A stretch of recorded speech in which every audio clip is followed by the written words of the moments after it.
Hello student, स्वागत है आपको एक बार फिर से आपके अपने यूट्यूब चैनल रस्तोगी कोचिंग में। आज के इस वीडियो में क्लास 12 के भौतिक विज्ञान अभ्यास 9 में आज हम लोग पढ़ेंगे दर्पण का रेखीय आवर्धन क्या होता है और दर्पण का रेखीय आवर्धन का सूत्र क्या होता है। आज के इस वीडियो में बताया जाएगा और आप सभी विद्यार्थी से अपने कॉपी में नोट करते चलिएगा, जिससे आपका एक नोट्स भी बनता रहेगा। तो सबसे पहले जो है आप सभी विद्यार्थी इसे हेडिंग को नोट कर लीजिए, दर्पण का रेखीय आवर्धन। अब दर्पण का रेखीय आवर्धन क्या है, तो अगर इसका सूत्र आपको याद है तो समझिए परिभाषा भी आपको क्या है याद हो जाएगा। तो पहले यहाँ पर परिभाषा को लिख दिया जा रहा है, उसके बाद उसको बनाना सिखाया जाएगा कि कैसे परिभाषा को बनाया जाता है। तो यहाँ लिखेंगे दर्पण है, तीसरे लिखेंगे दर्पण द्वारा बने। किसके द्वारा? दर्पण द्वारा बने। दर्पण द्वारा बने, दर्पण द्वारा बने प्रतिबिंब की लंबाई। दर्पण द्वारा बने प्रतिबिंब की लंबाई, प्रतिबिंब की लंबाई तथा वस्तु की लंबाई, तथा वस्तु की लंबाई। तो क्या कहेंगे? दर्पण द्वारा बने प्रतिबिंब की लंबाई तथा वस्तु की लंबाई के अनुपात को, लंबाई के अनुपात को, अनुपात को क्या कहते हैं?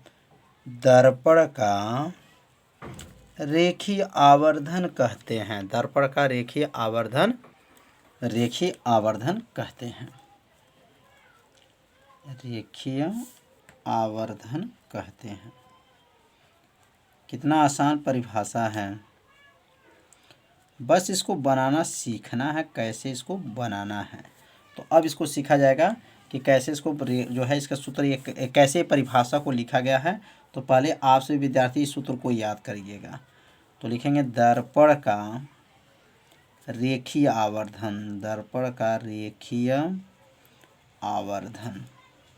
तो दर्पण का रेखीय आवर्धन का सूत्र होता है, बराबर कर लेंगे, और यहाँ सूत्र होता है प्रतिबिंब की लंबाई, प्रतिबिंब की लंबाई, प्रतिबिंब की लंबाई बटा होता है, बटा वस्तु की लंबाई। बटा क्या होता है? वस्तु की लंबाई। तो इसी से जो है परिभाषा को क्या किया गया है? बनाया गया है। तो कैसे लिखेंगे? अब यह परिभाषा से जो परिभाषा ऊपर देख रहे हैं, ये परिभाषा किससे बनाया गया है? तो इसी सूत्र से जो है परिभाषा को बनाया गया है। तो यहाँ दर्पण का जब रेखीय आवर्धन बोलेंगे तो कैसे बोलेंगे? तो कहेंगे दर्पण द्वारा बने। क्या लिखेंगे? दर्पण द्वारा बने प्रतिबिंब की लंबाई। किसकी लंबाई? प्रतिबिंब की लंबाई। और क्या है नीचे? वस्तु की लंबाई के अनुपात को दर्पण का रेखीय आवर्धन कहते हैं। इसे किससे प्रदर्शित करते हैं? तो यम से प्रदर्शित करते हैं। और प्रतिबिंब की लंबाई किसे दिखाएंगे? आई से प्रदर्शित करेंगे। और वस्तु की लंबाई किसे दिखाते हैं? ओ से प्रदर्शित करते हैं। तो यम बराबर क्या हो गया? आई बटा जो है ओ हो गया। तो समझ में आ गया। आई का नाम क्या है? तो आई का नाम कहेंगे प्रतिबिंब की लंबाई, और ओ का क्या नाम है? तो कहेंगे वस्तु की लंबाई। परिभाषा कैसे बना है? तो इसी में परिभाषा जो है छिपा है। पहले लिखेंगे प्रतिबिंब की लंबाई, और क्या कहेंगे? वस्तु की लंबाई के अनुपात। ये बटा को अनुपात कहते हैं, के अनुपात को दर्पण का रेखीय आवर्धन कहते हैं। इसे यम से प्रदर्शित करते हैं। और यह मात्रकहीन है, मतलब दर्पण का रेखीय आवर्धन का मात्रक नहीं होता है।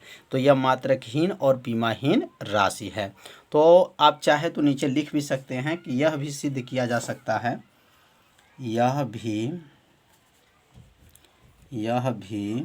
सिद्ध किया जा सकता है, यह भी सिद्ध किया जा सकता है, सिद्ध किया जा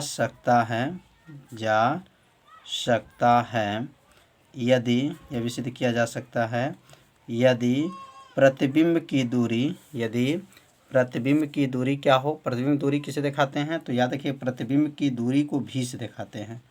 यदि प्रतिबिंब की दूरी प्रतिबिंब की दूरी, तो प्रतिबिंब की दूरी क्या होता है भी, तथा वस्तु की दूरी,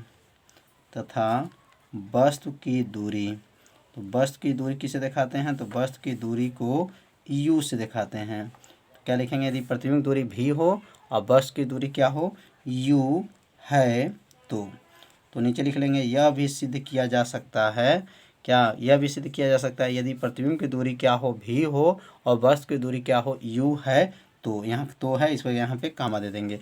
कामा देने के बाद से नीचे लिखेंगे कि यम बराबर क्या हो जाएगा, तो यम बराबर होगा आई बटा क्या था ओ था, और बराबर क्या हो जाएगा, तो माइनस भी बटा क्या हो जाएगा यू हो जाएगा। तो ये सूत्र किसका है, तो रेखीय आवर्धन का सूत्र है। दर्पण का रेखीय आवर्धन का सूत्र क्या होता है, तो यम बराबर क्या होता है आई बटा ओ बराबर माइनस भी बटा यू। तो यह सूत्र आपको याद रखना है क्योंकि इसी सूत्र के सहायता से जो है न्यूमेरिकल को हल किया जाएगा। तो कैसे हुआ देखिए ध्यान से, आई का नाम क्या है प्रतिबिंब की लंबाई, और ये क्या नाम है प्रतिबिंब की दूरी है, और ओ का नाम क्या है वस्तु की दूरी है, और यू का नाम क्या है वस्तु की दूरी, ओ का नाम ध्यान दें, ओ का नाम वस्तु की लंबाई और यू का नाम वस्तु की दूरी। तो ये लंबाई है ये दूरी है, ये लंबाई है ये दूरी है, बस थोड़ा सा आपको ध्यान देना है। आई का नाम क्या कहेंगे, तो प्रतिबिंब की लंबाई कहेंगे, भी का नाम प्रतिबिंब की दूरी कहेंगे, ओ का नाम वस्तु की लंबाई और यू का नाम वस्तु की दूरी कहेंगे। तो इसका नाम भी आप लोग याद रखे रहिएगा। तो दर्पण का रेखीय आवर्धन जो है आप सभी विद्यार्थी अच्छे से समझ लिए होंगे, परिभाषा भी। तो अब हम लोग पढ़ेंगे लेंस का रेखीय आवर्धन क्या होता है। तो जैसे हम लोग दर्पण का बोले हैं वैसे ही लेंस का भी हम लोग बोल सकते हैं कि लेंस का रेखीय आवर्धन। तो हेडिंग को नोट कर लेंगे, लेंस का रेखीय आवर्धन। तो लेंस का रेखीय आवर्धन क्या होता है, तो दर्पण द्वारा जहाँ लिख रहे थे वहीं पे क्या लिखेंगे लेंस द्वारा। तो लिखेंगे यहाँ पर लेंस द्वारा बने, किसके द्वारा बने लेंस द्वारा बने।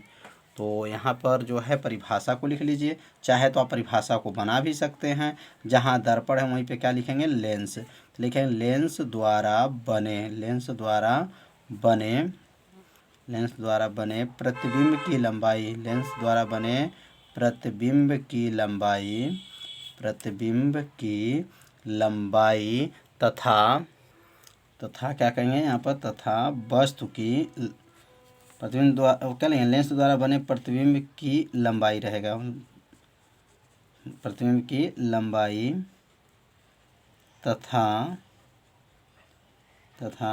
वस्तु की लंबाई के अनुपात को, वस्तु की लंबाई